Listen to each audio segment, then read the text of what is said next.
Monday, 15th of June 2015. Very first Daily Mirror newspaper. No more politics for me.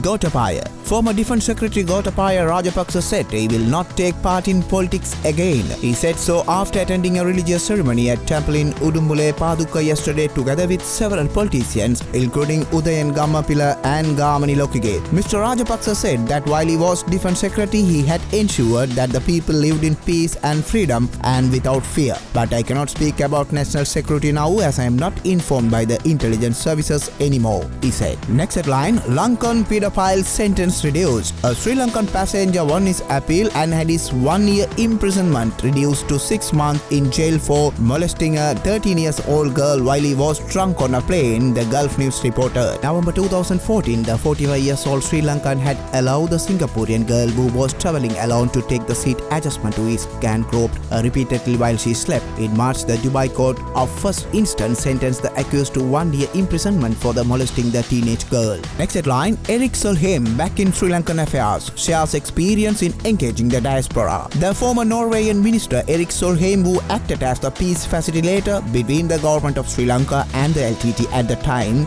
shared his experience in engaging the diaspora at the meeting in London. Foreign Affairs Minister Mangala Samaraweera said in Parliament. Next headline, Queen's birthday dinner food poisoning case, CMC make legal action. Legal action would be taken against the leading hotel if the sample of the mushroom soup served at the Queen's birthday bash, which caused 20 people to be hospitalized, were found to be contaminated, the Colombo Municipal Council said yesterday. CMC Chief Medical Officer Dr. Ruan Vijayamuni said action would be taken under the Food Act. He said the samples had been sent to the laboratory of the CMC and the Medical Research Institute for the testing. He said the test results were expected on Friday. Next, move to Ceylon today. All parties tell Maitri, dissolve the parliament. A number of MPs representing the government and the opposition with the agreement of 2/3 majority in parliament are to request President Maithripala Sirisena to dissolve the parliament. According to reliable sources, the suggestion is to be handed over to the president with more than 150 signatures of MPs. Accordingly, this plan had been drawn up by the MPs calling for an early dissolution of parliament under the provisions envisaged in the recently passed 19th Amendment to the Constitution. It is learned that collecting signatures to the move to be started this week. The source revealed that in addition to the UNP's MPs, some other parliamentarians were also ready to support the suggestion. All the manifesto of the president pledged to dissolve the parliament on 23rd April. It got delayed due to the delay in passing 19th Amendment and 20th Amendments. Next headline, no talks on LTT ban lift. Foreign Minister Mangala Samaraweera has clarified that there was no discussion on the issue of lifting of ban on the liberation of tigers of Tamileelam during the recent meeting between the Global Tamil Forum and the Tamil National Alliance in London. Samaraweera, who was present in the meeting, gave the clarification in response to the question raised by the leader of opposition in Parliament, Nimal Siripala de Silva, on the floor of the House. Next headline, MR Rally, Rajitha Udaya battle numbers. Cabinet spokesperson, Minister of Health and member of the Sri Lanka Freedom Party Rajitha Senaratne stated that only 25 SLFP MPs attended the pro-Mahinda rally on Friday. Through the pro-Mahinda faction claimed in the figure was 62. Next we move to Daily News. Sri Lanka Muslim Congress to take 28 before court, says Cabinet disregarded party views. Meeting held with nearly 20 minor parties. The Sri Lanka Muslim Congress will file action before Supreme Court against the proposed 20th Amendment as the Cabinet has disregarded the views expressed by the Muslim community. Party General Secretary Hassan Ali said, "They have asked us to give our consent to the present document and then present our suggestions. The moment we give our consent to the present document, they will bulldoze our views and proceed with the electoral reforms. As the final resort, we will go to Supreme Court against the constitutional amendment," Ali said. Ali made this remark yesterday before the set for the meeting with the nearly 20 minor political parties to discuss the way forward on electoral reforms. A majority of parties scheduled to attend the meeting represented ethnic minorities in Sri Lanka. Next headline, President says, ready to follow SWRD path of sacrifice. The sacrifice made by SWRD Bandaranaike in the course of political and social transformation is again required by the country, President Maithripala said. "I am dedicated to make the changes the country requires, placing even my life at stake," he said. "Every politician worldwide who made political transformation had to face challenges, even sacrificing their life. I am dedicated to gain the required social, economic and political transformation in the country by uniting every social and political force without being afraid of any challenge," he said. The president made these remarks at the inauguration of a program themed Let's Get United, Win and Work in Dambadeniya yesterday. It was organized to raise awareness among SLFP activist. President Sirisena said he did not sign any personal agreement with the UNP. Next headline, COP report on CB bond issue before hours next week. The report on the COP subcommittee appointed to investigate into the central bank bond issue will be presented to Parliament next week. UPFA MP and COP chairman DEW Gunasekara told the Daily News yesterday. He said investigations are to be completed by this week. Gunasekara noted the report would be tabled soon after the completion of the investigations, most probably during the Parliament sitting week commencing June 23rd. The COP appointed a subcommittee comprising 13 members on May 22 to look into the central bank bond issue, in keeping with the Speaker's ruling on the motion submitted by the UPFA MP seeking the dismissal of Central Bank Governor Arjuna Mahendran. Next headline, Queen Elizabeth's Day, bash at Cinnamon Grand.